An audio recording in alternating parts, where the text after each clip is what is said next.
হ্যাঁ হ্যাঁ খরগোশ খরগোশ আছে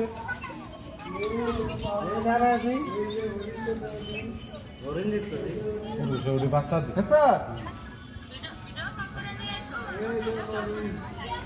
হরিণ এগুলো হরিণ দেখো হরিণ হরিণ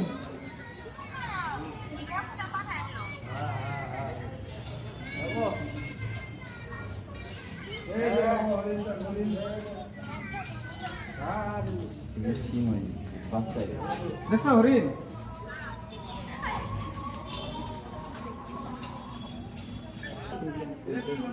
আছে ওদিকে কলা খাওয়াইলাম দিকে যাওয়া লাগবো এই যে পাপা এই যে বাবা এই যে হরিণ লক্ষ্মী বসে নাকি লক্ষ্মী বসায়